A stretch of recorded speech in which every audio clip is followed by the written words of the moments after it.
हाँ, जो इस दुनिया में जो भी मैटर है या जो भी एलिमेंट है उसकी सबसे बेसिक यूनिट होती है एटम। ठीक है। और एटम जब बहुत सारे ग्रुप बना लेते हैं तो मॉलिक्यूल बना लेते हैं। ठीक है। सो इन शॉर्ट अगर मैं कहूं कि ये पूरा मैटर, ये पूरा यूनिवर्स किससे बना है, तो उसकी सबसे छोटी यूनिट है एटम। ठीक। अब हुआ क्या है कि इसके बाद भी स्प्लिट कर दिया गया है एटम को। ठीक है, रिसर्च हुई और इसके बाद भी स्प्लिट कर दिया गया है एटम को, और ये देखा गया कि एटम के क्या होते हैं, दो पार्ट होते हैं मेनली। ठीक है। क्या होता है, एक तो पॉजिटिवली चार्ज पार्ट होता है, पॉजिटिवली चार्ज पार्ट। ठीक है। और एक नेगेटिव चार्ज होता है। राइट। ये जो नेगेटिव चार्ज होता है, ठीक है, ये क्या होता है, ये होते हैं इलेक्ट्रॉन्स। क्या होते हैं, इलेक्ट्रॉन्स। ठीक, इलेक्ट्रॉन्स होते हैं। और ये जो पॉजिटिव पार्ट होता है ये होता है न्यूक्लियस। ठीक। फिर साइंटिस्ट ने न्यूक्लियस को भी तोड़ दिया दो पार्ट में। ठीक है। फिर इसको क्या पढ़ाया गया कि न्यूक्लियस में दो चीजें होती हैं, प्रोटॉन और न्यूट्रॉन। प्रोटॉन और न्यूट्रॉन। राइट। तो अब देखा गया कि इसको भी दो कई पार्ट्स में तोड़ दिया गया। ठीक है। और इसको भी तोड़ के क्वार्क्स बनाए गए, क्वार्क्स। ठीक। तो तुम्हें यहां तक नहीं पढ़ना है, हमें यहां तक नहीं पढ़ना है। हमें ठीक इस चैप्टर एटम के बाद न्यूक्लियस पढ़ना है। ठीक है। तो हमें सिर्फ न्यूक्लियस तक की स्टडी करनी है। ठीक, न्यूक्लियस तक ही पढ़ना है, मतलब प्रोटॉन और न्यूट्रॉन तक ही पढ़ना है। जो एक एटम है वो पॉजिटिवली न्यूट्रल होता है वैसे सही मायने में एटम। ठीक है। इनिशियली कोई भी एटम उठा लो वो न्यूट्रल होगा। न्यूट्रल मतलब जितना पॉजिटिव चार्ज है उतना ही नेगेटिव चार्ज भी होगा उस पर। राइट। सो ये एटम की डिस्कवरी हुई कहां से बात चली, किसने ये बताया कि भाई मैटर की सबसे छोटी यूनिट एटम होती है, तो उसी चीज को आज हम डिस्कस करेंगे जब पूरा का पूरा एटम डिस्कस हो जाएगा। ठीक है। एटम फिजिकली ऊपर ऊपर से डिस्कस कर लेंगे, फिर हम आएंगे न्यूक्लियस पे। फिर हमें न्यूक्लियस पढ़ना है, प्रोटॉन और न्यूट्रॉन के बारे में पढ़ना है। ठीक है। तो ये चैप्टर है एटम। सो एटम की फिजिकल चीजें क्या है, कैसे डिस्कवरी हुई, क्या क्या हुआ, ठीक, ये सब हमें पढ़ना है। तो देखो, एटम की डिस्कवरी से बात स्टार्ट करें तो सबसे पहले एटम के बारे में किसने बताया था, किसी को याद है? किसने एटम टर्म सबसे पहले यूज करी थी कि ये होता है एटम? एनीवन? अबे कभी नहीं पढ़ा क्या तुमने एटम क्या होता है, किसने बताया था? नहीं, दूर दूर तक नहीं। अच्छा, सबसे पहले ना डाल्टन ने एटम के बारे में बताया था। ठीक है। डाल्टन नाम के एक साइंटिस्ट थे, उन्होंने बताया था कि कोई भी चीज छोटे छोटे टाइनी पार्टिकल से मिलके बनी होती है जिन्हें एटम कहते हैं। बस इतना ही बता पाए थे वो, और एटम के बारे में ज्यादा नहीं बता पाए थे। ठीक। तो एटम के बारे में सही मायने में स्टडी कब से स्टार्ट हुई? स्टडी स्टार्ट हुई जे थॉमसन से। ठीक। देखो मैं यहाँ पर, ये मैंने एक, हाँ, यहाँ पर दिखा देता हूँ। तो सबसे पहले स्टडी जो एटम की करी है वो किसने करी है? जे थॉमसन ने। ठीक है। एटम होता है ये किसने बताया था? ये बताया था डाल्टन ने। और एटम किन किन चीजों से मिलके बना होता है, एटम के अंदर क्या होता है, ये कहानी स्टार्ट हुई जे थॉमसन से। ठीक है। सो जरा ध्यान से देख लो, 1897 में सबसे पहली चीज डिस्कवरी हुई एटम की, जो किसने बताया? जे थॉमसन ने। ठीक है। कैसे बताया कि भाई उन्होंने ये देखा कि ये एटम ना कुछ पार्टिकल एमिट कर रहा है। ठीक है। अच्छा, वो जो कुछ पार्टिकल एमिट कर रहा था वो इलेक्ट्रॉन्स थे। ठीक। तो यहां से उन्होंने डिस्कवरी करना स्टार्ट करा, और ऐसे बताया कि भाई जो एक एटम होता है ना उसको तुम एक प्लम पडिंग की तरह समझ सकते हो, ये एक चोको की तरह समझ सकते हो। जो चॉकलेट आती है ना, कुकी जो आती है, तो कुकी तुमने देखा होगा बीच में तो क्या होता है, मेन पार्ट होता है, और बीच बीच में ये यहाँ पर ऐसे करके चॉकलेट्स रखी होती है। ठीक है।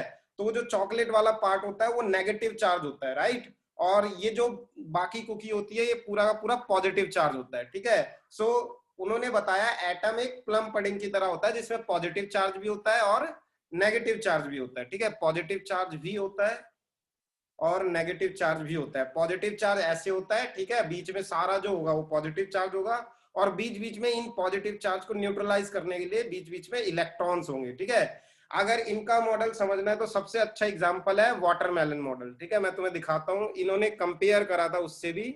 ये देखो,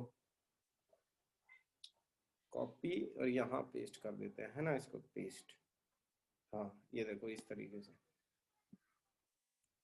ठीक। तो उन्होंने बताया कि सही मायने में ऐसा होता है एटम। ठीक है। पहली बार तो एटम एक सॉलिड होता है उनके अकॉर्डिंग। एटम क्या होता है, पूरा का पूरा सॉलिड होता है। अच्छा, जो ये रेडिश पार्ट है, ठीक है, ये क्या किसकी तरह बिहेव करेगा? As a positive charge.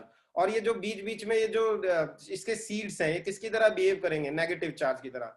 सो ध्यान से सुनना, जे जे थॉमसन ने क्या बताया, जे जे थॉमसन ने बताया एटम सॉलिड होता है, ठीक है, और किसकी तरह होता है, सही मायने में वाटरमेलन की तरह होता है, ठीक है। उसका जो पॉजिटिव पार्ट, जो रेडिश पार्ट होता है वो पॉजिटिव चार्ज होता है, और जो ये सीड्स होते हैं ये क्या होते हैं, नेगेटिव चार्ज होते हैं। इसको तुम ऐसे कंपेयर कर सकते हो, देखो इस तरीके से, ठीक। तो ये जो पूरा रेडिश वाला पार्ट है ये पॉजिटिव पार्ट है, ये पूरा पॉजिटिव पार्ट है, ठीक है। और बाकी इसको न्यूट्रलाइज करने के लिए, मतलब पॉजिटिव पार्ट है तो नेगेटिव पार्ट भी होना चाहिए, ठीक है। तो ये नेगेटिव पार्ट है, ये देखो नेगेटिव पार्ट ये रहा, ये सारा पॉजिटिव पार्ट है ये, ठीक। तो ये था उनका प्लम पडिंग मॉडल, या तुम कह सकते हो वाटरमेलन मॉडल, ठीक। अच्छा, इस मॉडल को लेके वो साइंस कॉन्फ्रेंस में गए, ठीक है, उन्होंने डिस्कवरी करी इसकी, और मतलब डिस्कवरी क्या, इसको हाइपोथेटिकली बताया था उन्होंने, ठीक है। इसके ऊपर पेपर रिसर्च करा, तो पेपर की जब स्टडी करी गई तो उसमें कुछ लूप होल पाए गए, ठीक है। ये मॉडल फेल हो गया सही मायने में। तो ये मॉडल क्यों फेल हुआ था, ठीक। तो देखो ये मॉडल फेल होने की कुछ कारण थे। पहला, फेलियर, ठीक है। इसका फेलियर के क्या कारण थे, पहली बात थी ये नहीं बता पाया था क्या चीज, स्पेक्ट्रल सीरीज नहीं बता पाया था ये। एक सेकंड रुकना।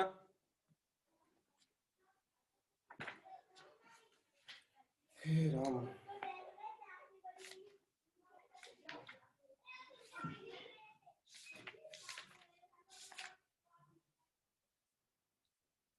हाँ, तो ये पहली चीज क्या नहीं बता पाया था, स्पेक्ट्रल सीरीज नहीं बता पाया था, स्पेक्ट्रल सीरीज, ठीक है, इन हाइड्रोजन एटम। अब तुम बोलोगे सर ये स्पेक्ट्रल सीरीज क्या होती है ना, ये स्पेक्ट्रल सीरीज होती क्या है, तो याद करो। अच्छा, तुम्हें कितनों को पता है कि अगर आयरन को गर्म करते हैं तो बताओ आयरन का कलर चेंज होता है या नहीं होता है? होता है। होता है। देखो सबसे पहले तुमने क्या देखा होगा कि जब भी आयरन को गर्म करते हैं, ठीक है, तो वो क्या होती है, वो पहले रेडिश हो जाती है, उससे ज्यादा गर्म करो तो येलोइश हो जाती है, उससे ज्यादा गर्म करो तो क्या हो जाती है, उससे ज्यादा गर्म करो तो व्हाइटिश हो जाती है, ठीक है। सो बेटा ये क्या होता है, कलर चेंज करती है। कोई भी मेटल को हीट कर दो ना तो वो कलर प्रोड्यूस करती है, ठीक। तो उसको हम स्पेक्ट्रल सीरीज भी कह सकते हैं एक तरीके से, वही सही मायने में स्पेक्ट्रल सीरीज होती है। सो जब उनसे पूछा गया ऐसा क्यों होता है किसी भी मेटल को हीट करने पे, ठीक है, वो जब रेडिएशन निकालता है तो कलर्ड क्यों होती है, तो वो इसका जवाब नहीं दे पाए, ठीक है। उन्होंने तो बस यही बताया था, ठीक, कि भाई ऐसा होता है, मतलब सबसे बेसिक मॉडल दे दिया था उन्होंने, काम खत्म करा। जब उनसे साइन कॉन्फ्रेंस में पूछा गया कि ऐसा क्यों होता है तो इसका कोई जवाब नहीं था उनके पास, ठीक है। तो ये स्पेक्ट्रल सीरीज होती क्या है सही मायने में, देखो तुम्हें दिखाता हूँ एक और डायग्राम से इसको समझाता हूँ। ये देखो, मान लो ये तुम्हारे पास एक डायग्राम है,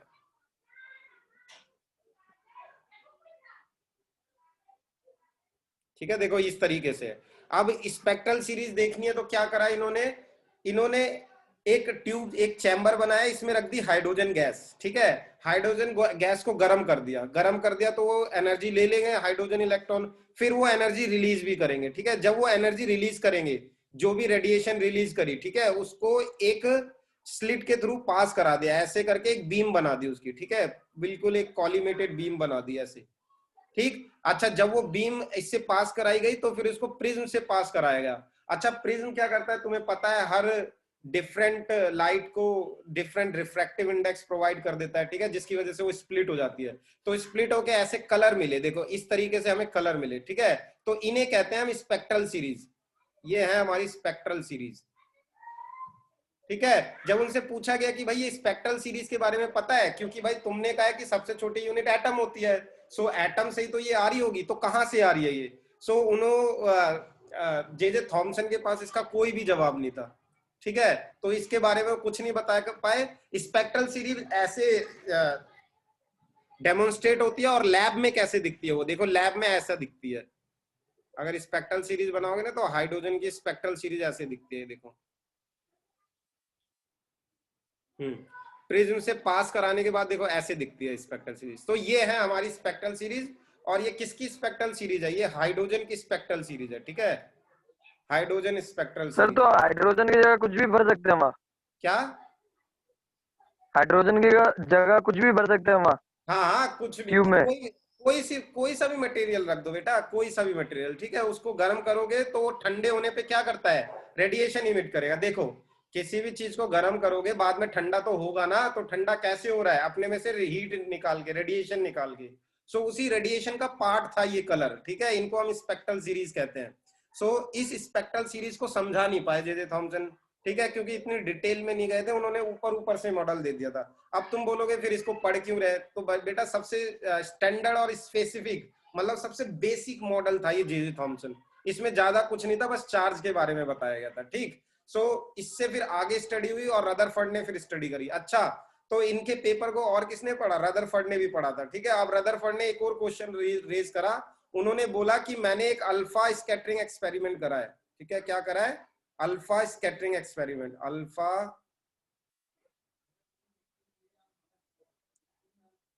स्कैटरिंग एक्सपेरिमेंट, ठीक है। ये जब उन्होंने एक्सपेरिमेंट करा तो उन्होंने देखो बड़ी सिंपल सी चीज देखी। उन्होंने ये देखा कि भाई जे जे थॉमसन ने तो बताया कि एटम क्या होता है, बिल्कुल ही सॉलिड होता है, ठीक है, मतलब उसमें जगह ही नहीं होती है। तो उन्होंने बोला जब मैंने एक गोल्ड फॉइल रखी और उस गोल्ड फॉइल पे बहुत सारे अल्फा पार्टिकल भेजे इस तरीके से, ठीक है, ऐसे भेजे, तो इसमें से बहुत सारे अल्फा पार्टिकल पास हो गए, ठीक है, इसके थ्रू पास हो गए, इस फॉइल के थ्रू। मतलब एटम तो क्या होता है, खाली होता ही नहीं है, ठीक है, सॉलिड, मतलब सॉलिड होता ही नहीं है, ये तो थोड़ा थोड़ा खाली भी होता होगा। तो ये स्कैटरिंग कहां से हो रही है, इसके बीच में से कैसे निकल गए फॉइल में से? अगर एटम सॉलिड है, ये गोल्ड फॉइल किससे बनी होगी? एटम से मिलके बनी होगी, देखो ऐसे करके एटम से मिलके बनी होगी, ठीक है। और जे जे थॉमसन ने बताया था बिल्कुल सॉलिड मॉडल होता है, इसमें से कोई भी चीज निकल नहीं सकती, एटम बिल्कुल भरा हुआ होता है, ठीक, कोई जगह नहीं होती एटम में। तो फिर ये अल्फा पार्टिकल इसके आर पार कैसे चले गए? ठीक, इसका जवाब जब मांगा गया तो जे जे थॉमसन ये भी बताने में फेल हो गए, ठीक है। So explain to fail, explain to fail alpha scattering experiment, ठीक है। तो अल्फा स्कैटरिंग एक्सपेरिमेंट भी करने बताने में फेल हो गए और ये सीरीज बताने में तो फेल हो ही गए थे वो, ठीक। सो यहाँ पर ये मॉडल हम क्या मानेंगे कि मॉडल बिल्कुल ही, कहा जाए तो बिल्कुल परफेक्ट नहीं है, ठीक है। कुछ चीज बता दी है इसने कि स्फेरिकल टाइप का होता है, ठीक है, पॉजिटिव चार्ज होता है, नेगेटिव चार्ज होता है, और देखा जाए तो इन्होंने ही बताया था कि एटम क्या होता है, न्यूट्रल होता है, ठीक है। न्यूट्रल मतलब जितना पॉजिटिव चार्ज होगा उतना ही क्या होगा, न्यूट्रल मतलब जितना पॉजिटिव चार्ज होगा एटम के ऊपर उतना ही क्या होगा, नेगेटिव चार्ज। बस इतनी इनकी यही बात सही थी, ठीक है, और इसके अलावा सब गलत था। तो तुम बोलोगे इसको पढ़ते क्यों? देखो हर चीज एक नई चीज सिखा देती है ना। हर एक्सपेरिमेंट कुछ नया नया बता देता है, तो इसी को फिर आगे बढ़ाया। रदरफोर्ड ने कहा इन्होंने तो बता नहीं पाई ये, चलो मैं इसकी वो करता हूँ, ठीक है, डिस्कवरी। उन्होंने कुछ एक्सपेरिमेंट परफॉर्म करे बहुत सारे, ठीक है, एक्सपेरिमेंट परफॉर्म करे और कुछ कंक्लूजन बताया। तो उन्होंने क्या एक्सपेरिमेंट परफॉर्म करा था? उन्होंने करा alpha alpha particle scattering experiment.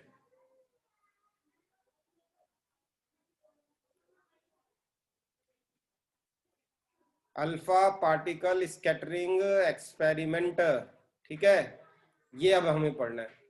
तो देखो इस जे जे थॉमसन मॉडल की कमियों को कैसे पूरा करा रदरफोर्ड ने, ठीक है, ये एक्सपेरिमेंट परफॉर्म करा था रदरफोर्ड। अच्छा, कोई तुम्हें पूछ ले व्हाट इज अल्फा, ठीक है, अल्फा पार्टिकल क्या होता है? तो बेटा हीलियम का जो एटम होता है ना, हीलियम के एटम में आउटर मोस्ट में कितने इलेक्ट्रॉन होते हैं? अबे हीलियम में कितने इलेक्ट्रॉन होते हैं,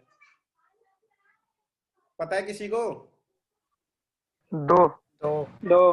पता है ये कि 2 इलेक्ट्रॉन होते हैं। चलो इन दोनों इलेक्ट्रॉन को बाहर निकाल के फेंक दो, तो तुम्हें ऐसा नहीं लग रहा जब इलेक्ट्रॉन किसी से चले जाते हैं तो उसमें पॉजिटिव चार्ज आता है, ठीक है। और क्योंकि यस बेटा सर। इसके पास 2 ही इलेक्ट्रॉन थे, तो इलेक्ट्रॉन तुमने निकाल के फेंक दिया, तो ये जो चीज बची है ये सिर्फ उसका न्यूक्लियस है, ठीक है। सो अल्फा, हीलियम के न्यूक्लियस को अल्फा पार्टिकल कहा जाता है, ठीक है, हीलियम के न्यूक्लियस को क्या कहते हैं? Alpha particle. So this is called alpha particle, right. तो अगर कोई भी पूछे व्हाट इज अल्फा पार्टिकल, तो बता देना helium nucleus is called alpha particle, ठीक है। चलो अब देखते हैं रदरफोर्ड ने कैसे स्कैटरिंग एक्सपेरिमेंट करा था। तो इसको मैं सिंपल वे में समझा देता हूं। देखो उन्होंने ऐसी कुछ अरेंजमेंट ली थी, ऐसे ऐसे दिखा देता हूं।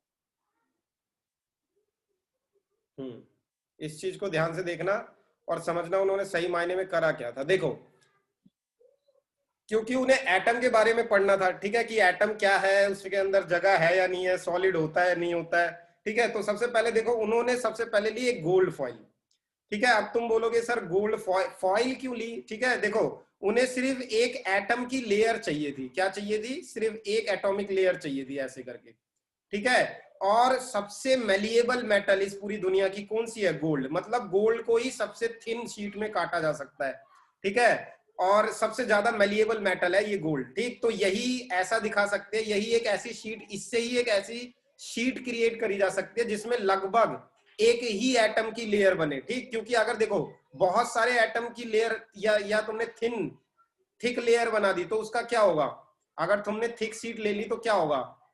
अगर तुम अल्फा पार्टिकल इस पे फेंक के भी एटम। मारोगे, ठीक है, तो भी अल्फा पार्टिकल बेटा पार नहीं कर पाएगा, ठीक है। हमें थिकनेस थोड़ी ना पढ़नी है, हमें एटम के बारे में पढ़ना था। तो उन्होंने इसको पढ़ने के लिए सोचा कि मुझे सिर्फ एक एटम की लेयर चाहिए, ताकि तभी तो मैं बता पाऊंगा कि इस एटम में है क्या।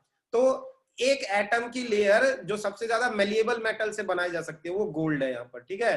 तो इन्होंने एक गोल्ड फॉइल ली, उसको बहुत बारीक एक उसकी फॉइल काट ली, ठीक है, जिसमें लगभग एक एटम हो, एक एटम की लेयर हो। अब देखो, उन्होंने उसको यहां रख दिया। अब उन्होंने यहां पर रखा कोई भी रेडियो एक्टिव मटेरियल मान लो, या कोई भी ऐसा सोर्स मान लो जो अल्फा पार्टिकल प्रोड्यूस कर रहा है, ठीक है। तो अल्फा पार्टिकल देखो ऐसे गए, यहां से गए, ऐसे जा रहे हैं, ठीक है, और इससे टकराए। अच्छा, जब इससे टकराए होंगे तो बताओ क्या हुआ होगा? देखो, वो ये चीज देख के बड़े हैरान थे। सबसे पहली बात, अल्फा पार्टिकल दिखते नहीं है, ठीक है, तो कैसे पता चला कि उसकी स्कैटरिंग हो रही है?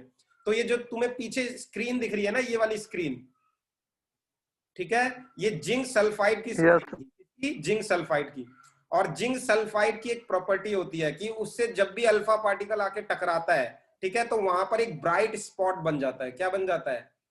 Bright spot. Bright spot. हाँ, ब्राइट मतलब चमकीला टाइप का एक स्पॉट बन जाता है। तो देखो, अल्फा पार्टिकल फेंक के इसके ऊपर मार लेते, अगर जे थॉमसन सही होते तो क्या ये अल्फा पार्टिकल इसको पार कर पाते? और पार करके क्या स्क्रीन पर आ पाते दूसरी तरफ? नहीं आ पाते। अब क्योंकि इस फॉइल को पार कर रहे थे कुछ, ठीक है, स्कैटर्ड होके देखो इसके आर पार चले जा रहे थे, इससे कुछ कंक्लूजन उन्होंने निकाला, ठीक है। कुछ एक एटम देखो, कुछ एक एटम की स्कैटरिंग बहुत ज्यादा हो रही थी, देखो ऐसे गए और ऐसे, और एक आधा एटम तो बिल्कुल अपने पाथ को रिट्रेस कर गया, ठीक है। एक आधा पार्टिकल, अल्फा पार्टिकल, बिल्कुल जिसपे फेंका गया था बिल्कुल उसी पाथ पे वापस चला गया, ठीक है। तो इससे क्या क्या कंक्लूजन निकाला? अच्छा, ध्यान से देखना, जहां पर ये बीम टकरा रही है ना, इस पॉइंट पे, ये वाला पॉइंट जो है, इस पॉइंट को मैं जूम करके दिखा रहा हूं, ठीक है। जूम करके देखो, कुछ ऐसा दिखेगा, ये ऐसा,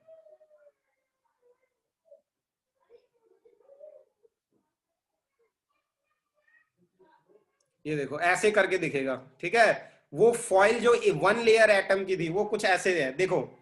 कुछ अल्फा पार्टिकल, मैंने तुम्हें बताया है कि ये अल्फा पार्टिकल है, ठीक है, हीलियम न्यूक्लियस है, He+2 है ये, ठीक। जब ये अल्फा पार्टिकल इसके ऊपर फेंके गए तो देखो कुछ अल्फा पार्टिकल ऐसे सीधे गए और डिफ्लेक्ट हो गए, ठीक है, डिफ्लेक्ट हो गए कुछ। अच्छा, एक बात बताओ, एक पॉजिटिव चार्ज को कौन डिफ्लेक्ट कर सकता है? एक दूसरा चार्ज, पॉजिटिव चार्ज। ठीक है, एक दूसरा पॉजिटिव चार्ज। तो ऐसा माना गया कि ये डिफ्लेक्शन जो हो रही थी, ठीक है, ये किसकी वजह से हो रही थी? पॉजिटिव चार्ज की वजह से, ठीक है। क्योंकि अल्फा पार्टिकल को डिफ्लेक्ट करने में पॉजिटिव चार्ज ही उसे रिपेल कर सकता है, ठीक है। तो स्कैटर्ड करने के लिए यही रिस्पॉन्सिबल था, पॉजिटिव चार्ज, ठीक। अच्छा, ये कैसे पता चला कि सारा का सारा पॉजिटिव चार्ज बीच में ही है, ठीक है। तो वो अभी मैं बताता हूं, जरा ध्यान से देखो। ये इससे ये पता चला, देखो कुछ जो अल्फा पार्टिकल थे वो बिल्कुल पास कर गए इसके थ्रू, ठीक है, बिल्कुल एटम से पास कर गए। इससे पता चला कि भाई एटम सॉलिड नहीं होता, ठीक है, एटम सॉलिड नहीं होता, ठीक है। एटम क्या होता है? एम्प्टी होता है बीच में से, ठीक है। मतलब बहुत सारी जगह क्या होती है? एम्प्टी होती है एटम में। तभी तो ये अल्फा पार्टिकल स्टेट पास हो गए, ठीक है, और स्क्रीन यहाँ रखी हुई थी, उससे जाके टकरा गए। इससे क्या पता चल रहा है? देखो, इससे क्या पता चल रहा है कि जो भी पॉजिटिव चार्ज हमने फेंका था, ठीक है, वो पॉजिटिव चार्ज बिल्कुल, देखो उन्होंने लगभग 10,000 मान लो पार्टिकल, अल्फा पार्टिकल फेंके इस फॉइल के ऊपर, तो वो एक पार्टिकल जो बिल्कुल एटम के मिडल में जा रहा था वो बिल्कुल डिफ्लेक्ट हो गया 180 पे। अच्छा, ये 180 पे डिफ्लेक्ट हो गया, इसका सिंपल मीनिंग है कि पॉजिटिव चार्ज इधर इधर तो है नहीं, कहां पर है? बिल्कुल सेंटर पे है। मतलब पूरे एटम का सारा पॉजिटिव चार्ज क्या होता है, उसके सेंटर पे होता है। ठीक है, तो इससे पता चला, इस चीज से पता चला कि जो पॉजिटिव चार्ज है वो क्या होता है, सेंट्रलाइज होता है। पॉजिटिव चार्ज इज सेंट्रलाइज, ठीक है, सेंटर पे होता है, सेंट्रलाइज्ड। ठीक है, और जो चीज सेंट्रलाइज है तो उन्होंने इसको नाम दे दिया न्यूक्लियस। ठीक है, तो पॉजिटिव चार्ज सारा का सारा पूरे स्पेस में नहीं होता, जबकि जबकि जे जे थॉमसन ने क्या बताया था, सारा का सारा पॉजिटिव चार्ज यूनिफॉर्मली डिस्ट्रीब्यूटेड होता है। ठीक है, लेकिन यहां क्या पता चल गया कि सारा का सारा पॉजिटिव चार्ज यूनिफॉर्मली डिस्ट्रीब्यूटेड ना होके कहां पर होता है, सेंटर पे होता है। और उसी चीज को हम कहते हैं क्या, न्यूक्लियस। देखो इस पूरे एटम का 99.9% जो मास है वो किसका होता है, न्यूक्लियस का होता है। ठीक है, मान लो तुम्हारे पास 1 किलो का एक एटम है, तो बेटा उसमें 99.9, ठीक है, ग्राम केजी जो होगा, ठीक है, मतलब 1 किलो बोला ना मैंने, 1 किलो के एटम में 999 ग्राम का तो सिर्फ न्यूक्लियस ही होगा। सोचो 1 ग्राम बन रहा होगा ये इलेक्ट्रॉन का मास कुछ। ठीक है, तो ऐसा होता है, तो सारा का सारा पॉजिटिव चार्ज यहाँ पर सेंटर पे होता है। ठीक है, और क्योंकि बहुत सारी चीजें ऐसे चली जा रही थी, पास कर जा रही थी, ठीक है, तो उन्हें देखो जब उन्हें पता लग गया कि सारा पॉजिटिव चार्ज सेंटर पे है, तब उन्हें बताना था कि इलेक्ट्रॉन का है। ठीक है, अब जे जे थॉमसन ने क्या कहा था कि भाई इलेक्ट्रॉन एम्बेडेड होते हैं, मतलब स्टेशनरी होते हैं। ठीक है, रुके हुए होते हैं और धसे हुए होते हैं एटम में। लेकिन जे जे थॉमसन ने बताया नहीं, ये धसे हुए नहीं होते, ये क्या कर रहे होते हैं, रिवॉल्व कर रहे होते हैं एटम के इस न्यूक्लियस के चारों तरफ। ठीक है, तो ये एक्सपेरिमेंट था अल्फा स्कैटरिंग एक्सपेरिमेंट। समझ में आया ये, किसी को कोई doubt? This is the alpha scattering experiment. ठीक है, अब इन सब चीजों से या इस एक्सपेरिमेंट से पता क्या चला हमें, क्या कंक्लूजन थी, क्या ऑब्जर्वेशन थी? देखो मैंने ऑब्जर्वेशन और कंक्लूजन सब यही बता दिया है। ठीक है, लेकिन मैं एक सही वे में इसको लिखवा देता हूं। ये देखो, ये इससे पता चल जाएगा, हाँ इससे।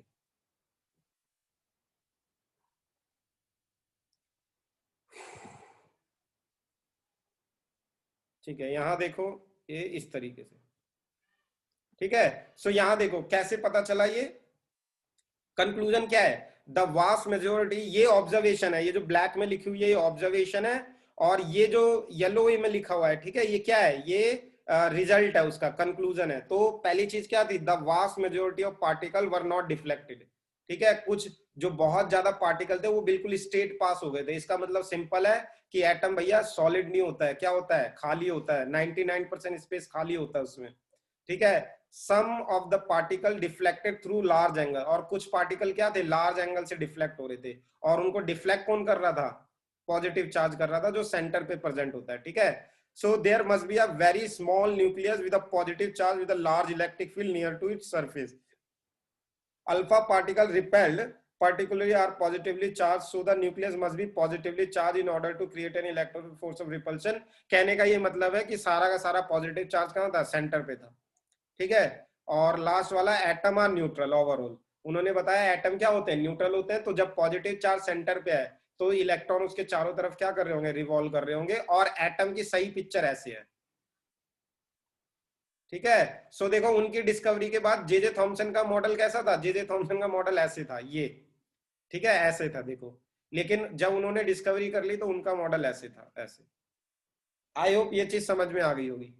ठीक है, बहुत सिंपल सी चीज है, बहुत ही इजी चीज है ये। तो चलो इसकी एप्लीकेशन पढ़ लेते हैं। ठीक है, अल्फा स्कैटरिंग एक्सपेरिमेंट के बाद क्या क्या चीजें पता चली, और क्या ये यही मॉडल है एटम का? ठीक है, क्या इसके कुछ फेलियर नहीं थे? फेलियर इनकी थ्योरी में भी थे। ठीक है, क्या थे वो मैं भी बताता हूँ, लेकिन उससे पहले हम कुछ डेरिवेशंस कर लेते हैं। ठीक है, डेरिवेशन देखो क्या है, रदरफोर्ड के ऊपर ही है डेरिवेशन। ठीक है, सो बेटा डेरिवेशन है डिस्टेंस ऑफ क्लोजेस्ट अप्रोच,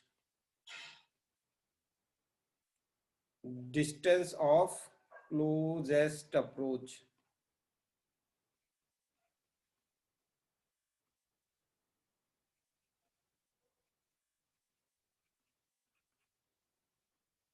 ठीक, तो डिस्टेंस ऑफ क्लोजेस्ट अप्रोच क्या होता है, बहुत सिंपल सी चीज है। देखो उन्होंने बता दिया था कि क्या बता दिया था, क्या बता दिया था रदरफोर्ड ने, कि भाई अब बीच में होता है एक न्यूक्लियस। ठीक है, यहाँ एक न्यूक्लियस होता है और इसके चारों तरफ यहाँ पर क्या होता है, एटम होता है। देखो यहाँ पर ऐसे करके इलेक्ट्रॉन रिवॉल्व कर रहे होते हैं, ठीक है। तो बीच में क्या है ये, एक सेकंड, बीच में ये है न्यूक्लियस, ठीक है। न्यूक्लियस को मैं पॉजिटिव इससे दिखा दे रहा हूं।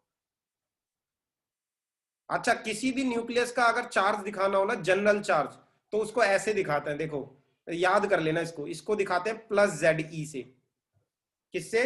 प्लस जेड ई से। तो अगर तुम्हें हाइड्रोजन का चार्ज बताना है तो जेड की वैल्यू क्या रख दो, 1, ठीक है। हाइड्रोजन का एटॉमिक नंबर 1 होता है, जेड यहाँ पर एटॉमिक नंबर है, जेड इज एटॉमिक नंबर, और एटॉमिक नंबर होता है नंबर ऑफ प्रोटॉन, ठीक है, नंबर ऑफ पॉजिटिव चार्ज।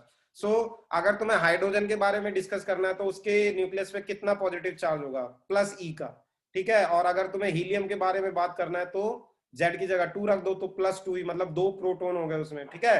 अच्छा, ये तो हो गया न्यूक्लियस। न्यूक्लियस को जनरलाइज तरीके से, न्यूक्लियस के चार्ज को ऐसे दिखाया जाता है प्लस जेड से, ठीक। अब ये बताओ इसके चारों तरफ कौन रिवॉल्व कर रहा होगा, इसके चारों तरफ रिवॉल्व कर रहा होगा इलेक्ट्रॉन। ये देखो इलेक्ट्रॉन ऐसे करके रिवॉल्व कर रहा है इसके चारों तरफ, ठीक है, ऐसे करके इलेक्ट्रॉन रिवॉल्व कर रहा है, ठीक। अब तुम्हें बताना है क्या, डिस्टेंस ऑफ क्लोजेस्ट अप्रोच। मान लो यहां से ठीक सामने से, ठीक है, एक अल्फा पार्टिकल फेंक के मारा गया इसके ऊपर, अल्फा पार्टिकल। अच्छा, अल्फा पार्टिकल क्या होगा, 2 पॉजिटिव चार्ज होंगे उस पर, ठीक है, 2 प्रोटॉन होंगे, और ऐसे फेंक के मारा गया, ऐसे ऐसे जा रहा है ये अल्फा पार्टिकल। अच्छा, तुम्हें क्या लग रहा है अल्फा पार्टिकल पे चार्ज क्या होता है, पॉजिटिव चार्ज होता है ना, +2e होता है इस पे, ठीक है। न्यूक्लियस पे क्या चार्ज है, +2e चार्ज है। तो बेटा जैसे जैसे इसके पास जाता जाएगा तो अल्फा पार्टिकल क्या फील करेगा, रिपल्शन या अट्रैक्शन? रिपल्सन। रिपल्शन फील करेगा, ठीक है। क्या ये इस न्यूक्लियस को टच कर सकता है? नहीं कर सकता, क्यों? क्योंकि देखो भाई ये बहुत ज्यादा पॉजिटिव चार्ज है, ठीक है, ये बहुत ज्यादा मतलब यह जरूरी नहीं है ये एटम हीलियम हो, ठीक है, ये कोई भी दूसरा एटम हो सकता है जिसका एटॉमिक नंबर बहुत ज्यादा है। मान लो यूरेनियम है या कुछ ऐसे करके, ऑक्सीजन है या नाइट्रोजन है, ठीक है। तो डेफिनेटली न्यूक्लियस का चार्ज बहुत ज्यादा है इसके कंपैरिजन में, ठीक। तो ये इसको क्या कर देगा, एक पॉइंट पर आएगा, इस पॉइंट तक आएगा, और इस पॉइंट पे मैक्सिमम रिपल्शन लगेगी इस अल्फा पार्टिकल पे, तो इसके आगे जा ही नहीं पाएगा, ठीक है। तो हम ये कहेंगे कि इसकी लास्ट अप्रोच क्या थी, जहां तक इसने अप्रोच करा था, तो ये वो डिस्टेंस है जहां तक इसने अप्रोच करा था लास्ट तक, ठीक है। यही डिस्टेंस हमें निकालनी है, this distance is to be calculate, ठीक है। तो कैसे ये डिस्टेंस निकालेंगे, बहुत सिंपल है, इसी को हम कहते हैं डिस्टेंस ऑफ क्लोजेस्ट अप्रोच, ठीक है। This is called the distance of closest approach.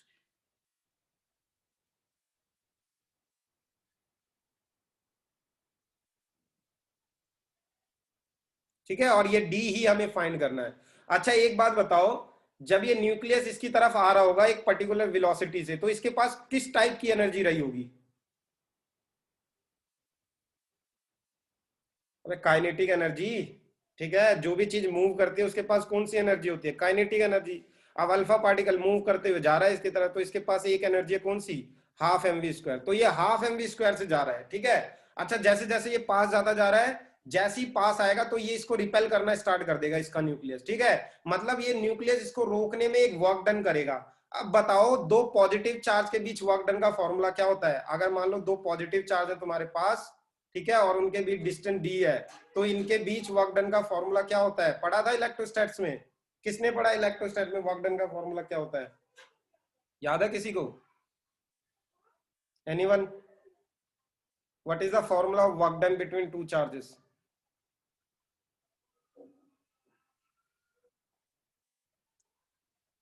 अरे यार, ये होता है वर्क डन का फॉर्मूला, ठीक है। तो देखो न्यूक्लियस क्या करेगा, इसको रोकेगा, ठीक है। और जब इसको रोकेगा तो तुम्हें नहीं लग रहा कि ये अपनी जो एनर्जी इस पे लगाएगा, जो भी वर्क डन करेगा, वो काइनेटिक एनर्जी के इक्वल होना चाहिए, तभी ये रुकेगा। अगर ये इससे कम, इसकी काइनेटिक एनर्जी से कम इस पे एनर्जी लगा रहा है, तो डेफिनेटली ये आगे मूव करेगा। लेकिन क्योंकि मैं कह रहा हूं ये डिस्टेंस ऑफ क्लोजेस्ट अप्रोच है, तो यहां पर क्या हुआ होगा, इसकी पूरी की पूरी काइनेटिक एनर्जी को ओवरकम कर दिया होगा इसकी पोटेंशियल एनर्जी ने, इसके वर्क डन ने, ठीक है। सो यहां पर मैं लिख सकता हूं, क्या बताओ, ऐसे लिख सकता हूं या नहीं, at the distance of closest approach, at the distance of closest approach, बताओ क्या हुआ होगा, काइनेटिक एनर्जी ऑफ इलेक्ट्रॉन, ठीक है, किसके इक्वल हो गई होगी, वर्क डन बाय न्यूक्लियस, ठीक है, टू स्टॉप इट। ठीक है, तो इसको हम कहते हैं बेटा electrostatic potential energy. Electrostatic potential energy. अगर तुम कहो इसके पास कौन सी एनर्जी है, तो इसके पास काइनेटिक एनर्जी है। इसके पास कौन सी एनर्जी है, इसके पास पोटेंशियल एनर्जी है। ठीक है, ये काइनेटिक एनर्जी से काउंटर करेगा तो ये पोटेंशियल एनर्जी से काउंटर करेगा। जब दोनों की काइनेटिक एनर्जी और पोटेंशियल एनर्जी इस पॉइंट पे इक्वल हो जाएंगी तो यहीं तक ये अल्फा पार्टिकल रुक जाएगा, उसके बाद वापस बैक, ठीक है, वापस चला जाएगा। So kinetic energy of electron is equal to work done by the nucleus to stop it. ठीक है, सो काइनेटिक एनर्जी का फॉर्मूला क्या होता है, हाफ mv²। ठीक है, और work done, electrostatic work done का फॉर्मूला मैं तुम्हें बता चुका हूं, के। ठीक है, बताओ इस पे कितना चार्ज है, न्यूक्लियस पे, न्यूक्लियस पे चार्ज है +Ze। ठीक है, और हीलियम पे चार्ज कितना होता है, +2e, 2 प्रोटॉन होते हैं इसके ऊपर। ठीक है, डिवाइड बाय इन दोनों के बीच डिस्टेंस कितना रह जाएगा जब वो रुकेंगे, d। ठीक है, कि ये d तो तुम्हें फाइंड आउट करना है। सो बताओ ये क्या हो जाएगा, ये हो जाएगा हाफ mv²। ठीक है, k 2Ze²/d। ठीक है, सो बताओ d कैसे निकलेगा, d हो जाएगा k ट्वाइस Ze²। ठीक है, और नीचे ये हो गया हाफ mv²। ठीक, हाफ ऊपर चला जाएगा तो ये क्या हो जाएगा, ये हो गया बेटे k 4Ze²। ठीक है, और mv²। ये देखो ये हो गया डिस्टेंस ऑफ क्लोजेस्ट अप्रोच। बताओ बात समझ में आई। ठीक है, बहुत सिंपल सी बात थी। अगर तुम्हें हाइड्रोजन के लिए बताना है तो Z की वैल्यू 1 पुट कर देना। ठीक है, तो ये हाइड्रोजन के लिए डिस्टेंस ऑफ क्लोजेस्ट अप्रोच आ जाएगा। बताओ इतनी बात सही थी, किसी को कोई डाउट इसमें। डी। नो सर, डाउट नहीं है इसमें। ठीक है, बहुत सिंपल है, बस प्रकाश ही बोलता है यहाँ, तुम सब क्या करने आते हो, तुम में से कोई नहीं बोलता है। देख भी रहे हो ये या नहीं देख रहे। चलो नेक्स्ट टॉपिक जो हमें इसमें पढ़ना है वो है इम्पैक्ट पैरामीटर। ठीक है, इम्पैक्ट पैरामीटर पे कई बार क्वेश्चन आया हुआ है। ठीक है, और 1-2 नंबर में ही आता है इसके ऊपर क्वेश्चन डायरेक्ट कि इम्पैक्ट पैरामीटर क्या होता है और इसका फॉर्मूला लिखो। सो देखो इम्पैक्ट पैरामीटर है क्या। इम्पैक्ट पैरामीटर सिंपल ये चीज है कि कितनी दूरी से एक अल्फा पार्टिकल उसको हिट कर रहा है। ठीक है, दूरी मतलब वेलोसिटी वेक्टर। देखो ऐसे समझा जा सकता है। मान लो ये न्यूक्लियस है।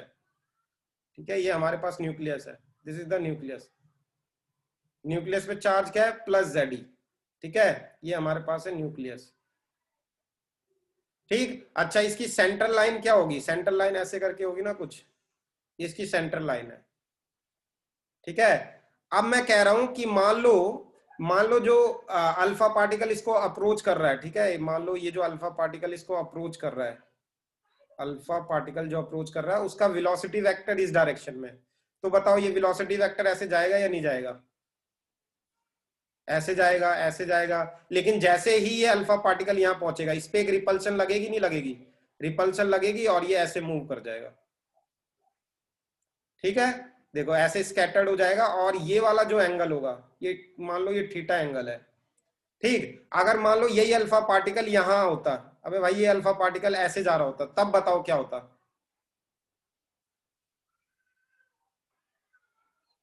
क्या होता, कितने एंगल पे सर रिपल वापस आ जाता, वापस आ जाता। ये वापस बैकवर्ड चला जाता, बैक हो जाता। हाँ ये बैक हो जाता, वापस चला जाता, ऐसे आता और घूमता और वापस चला जाता। ठीक है, मतलब यहाँ पर एंगल कितना हो गया, 180 डिग्री। अच्छा एक बात बताओ, अगर अल्फा पार्टिकल यहाँ होता तो क्या होता, यहाँ पर मान लो बहुत दूर है, इसके लाइन ऑफ एक्शन से बहुत दूर है, तो बताओ ऐसे जाता ही अल्फा पार्टिकल। ठीक है, ऐसे जाता है, ऐसे जाता है, ऐसे जाता, मान लो बहुत दूर से जा रहा है ये, तो बेटा ये बिल्कुल सीधे नहीं पास सीधे कर चला जाता।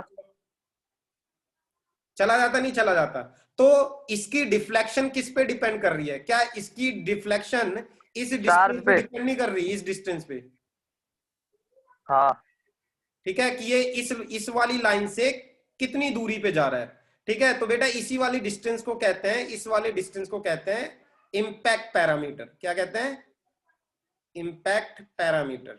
ठीक है, क्योंकि यही बताएगा कि कितने एंगल पे डिफ्लेक्ट होगा, यही डिस्टेंस तो बताएगा कि वेलोसिटी वेक्टर के साथ इस लाइन का डिस्टेंस ही तो बताएगा कि ये कितने एंगल पे डिफ्लेक्ट होगा। ठीक, so B here is called impact parameter, right. So impact parameter की डेफिनेशन में तुम्हें लिखवा दे रहा हूं, it is it is the perpendicular distance, ठीक है, it is the perpendicular distance of velocity vector, velocity vector का परपेंडिकुलर डिस्टेंस, वेलोसिटी वेक्टर, ठीक है। तुम बोलोगे वेलोसिटी वेक्टर का, यही तो है वेलोसिटी वेक्टर, ठीक है, यही वेलोसिटी, वेलोसिटी वेक्टर का इसके साथ डिस्टेंस। क्या कभी नहीं देखा, बाय मिस्टेक, सॉरी। हाँ, so it is the perpendicular distance of the velocity vector, ठीक है, of the alpha particle, of the alpha particle. Sir हाँ फिर ज्वाइन करा लो। हाँ हाँ पता है, alpha particle from the centre of nucleus, from the centre of nucleus, ठीक है। और बेटा इसकी ना डेफिनेशन नहीं है, इसकी मतलब इसकी कहीं डेरिवेशन नहीं है, एमएससी में इसकी डेरिवेशन, तो हम वहां तक तो जाएंगे नहीं। चलो फिर से ज्वाइन करो, फिर से ज्वाइन करो, फिर देखते हैं, ज्वाइन इट अगेन।